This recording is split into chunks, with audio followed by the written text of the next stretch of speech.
y'all. Okay, so first things first, this is not clickbait. I am not quitting van life. I'm not quitting part-time van life. I'm not stopping traveling. I'm not getting rid of the van. None of that. This conversation has been something that I have been thinking about all year, just because of a big decision that I had to make in January in regards to my job. And yeah, it's just something that resurfaces every once in a while just because of life and how life is lifing sometimes, but also just all of the things that are going on in our world right now. So the question is, how do you know that it's time for you to quit? Like, how do you know that it's time for you to take a step back and peace out on people, peace out on projects, peace out on opportunities, just whatever it is? How do you know when it's time for you to be like, you know what, I don't think this is for me, and walk away?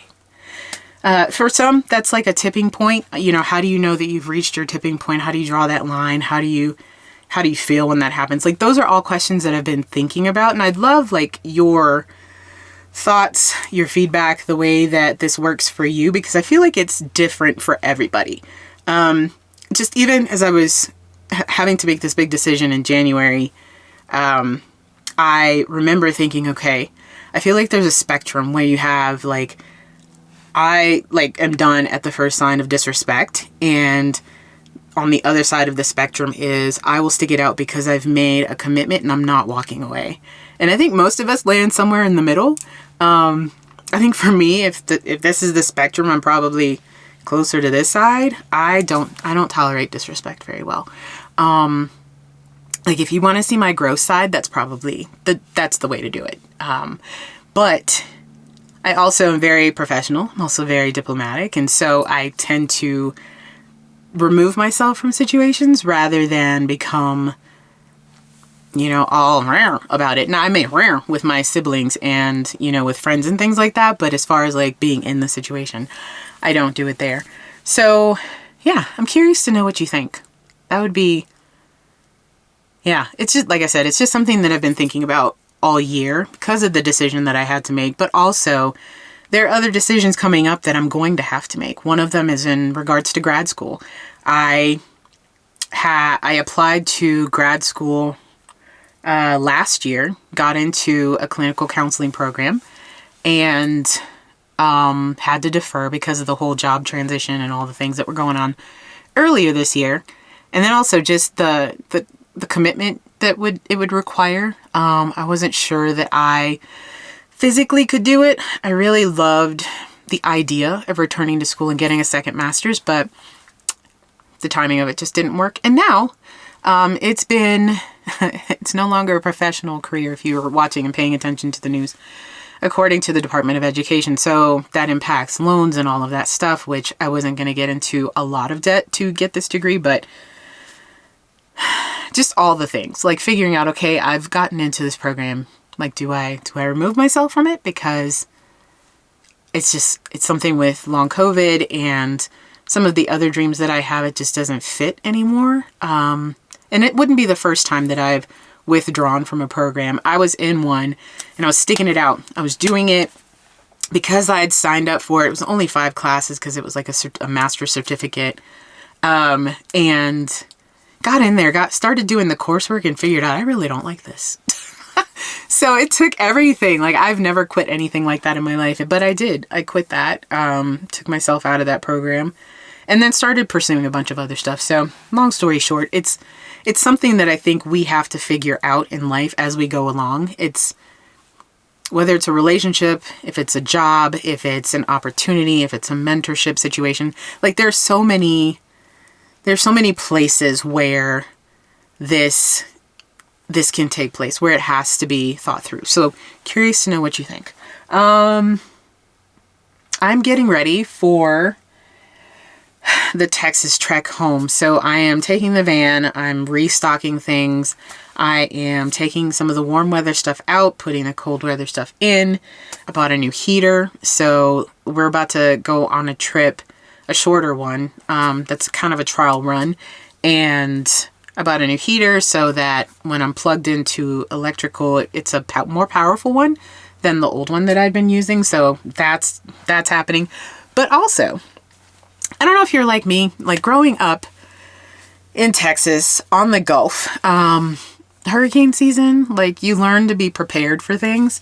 And so I have a go bag. I had one in the house and then I have one in my daily driver. And I was looking at it and thinking, girl, why do you have one in your house when you have a whole go van? You got a whole go vehicle. So I am going to take some of the stuff out of that, put it into the one for the car, and just eliminate this bag. I may show what that looks like and show like the stuff that I keep in another video. Maybe I'll do that next week. But for right now, I am just prepping and getting things ready. I also realized that I never did a fall check-in. So in regards to the goals and the purposes for 2025, sorry, thinking ahead. I think health-wise, I'm okay. I've been proactive about like going to the doctor as little as possible, like the least amount that I need to go. Just to get, testing done and things like that and just regular upkeep stuff. And fun fact, one of the reasons I bought the van is because my doctors, specifically my long COVID doctors, they are like almost an hour away. So whenever I had appointments out there, I would go and then I would have to like rest before I could come home. So now I drive the van out there and I park it somewhere in the neighborhood and sleep overnight, go to my appointments, come back to the van, rest, and then I come home. So things like that, but also like work functions, things I have to be on site for. That is part of the reason why I got the van too. Just to make my life easier as far as managing my health and my fatigue symptoms and all of that good stuff. Yes, so health-wise, I think I'm doing okay. Could be better. I've noticed probably just because allergens and all kinds of stuff are kicking up right now where I live that I've had more pulmonary issues in the last few weeks. I had a really crazy dysautonomia episode recently where I just could not control my body temperature. My back was on fire, like all the things that flare up whenever I have one. I was chattering, like my teeth were chattering and I could not control my, like I just felt cold and nobody else felt cold. And I was like, okay, I know what's going on. And I checked and my body temperature was like 95.9. So it was doing the thing where it bounces from 95 point whatever up to 98.1 because it usually doesn't get above there anymore and then goes back down. So it was just doing this. Fun times. I did have a fatigue crash. I've had one in the last 3 months. Which, when it happened, I was really upset because I haven't had like a real one in quite a while. But I got over it quickly, which is nice. Just thinking about other symptoms, headaches have been manageable.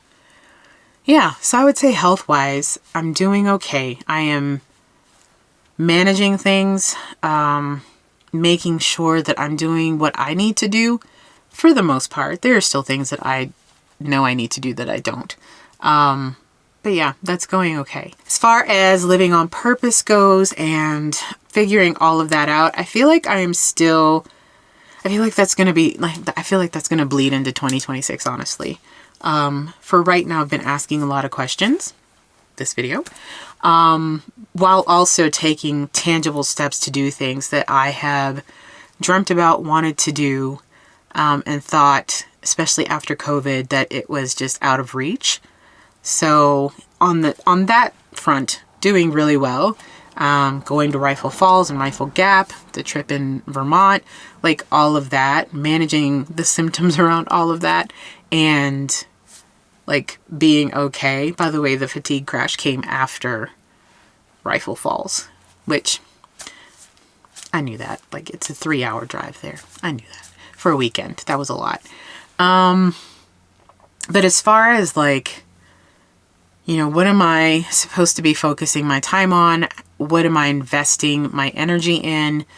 Some of those things I'm still asking questions about just because for me personally, mentorship and giving back is something that has been a part of my life for all of my many years. And since long COVID kind of came on the scene for me, it's not something that I really have done. I just haven't had the time or the energy. And so now I'm getting to the place of, okay, I may not be doing this clinical counseling master's degree, how can I give back and invest in the people and the community around me despite it?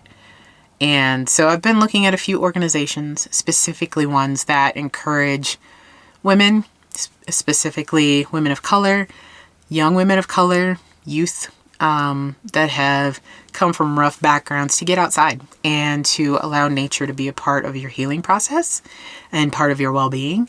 So that's one avenue. I've also had a really huge heart for kids in foster care, and at one point had gone through the training to be a foster parent, but things fell through with that and I didn't end up doing it because of living accommodations and that kind of stuff.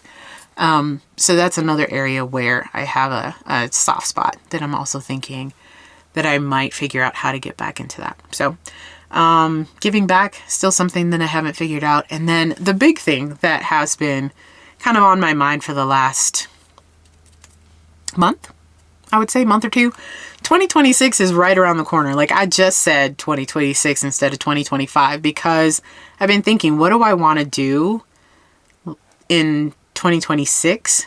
What are some of the goals that I have? What are some of the things I want to do? Where do I want to go? You know, what do I want to share with you guys? Do I want to continue sharing with you guys? Yeah, all of those things. So still pondering all of that, still trying to figure out how that's going to play out. So stay tuned. I will keep posting about stuff like that. As of right now, like I said, I have no plans to quit the channel. This is something that I do as a creative outlet, but also to share my story and share the places that I go with people that may never get to see them. So as long as I can do that and stay healthy, I will continue to do that. I think that's it. I can't think of anything else. So yeah, I do want to know, again, like, how do you know that you're at your tipping point? How do you know that it's time for you to walk away? What are the things that happen? You know, what are your thoughts? You know, how do you feel? What's going on in your body? That was another big one for me. What was happening in my body while I was trying to make this decision? Yeah, I do want to know all of those things. But now I think I'm going to resume work because while I've been talking to you, I have done nothing. So I still have a bunch of stuff to get the van ready for the short trip we're about to take and then also the longer trek to Texas. So I am going to get to work. If you're still here, thank you so much. I would love to hear from you. And until next time, take good care. Bye.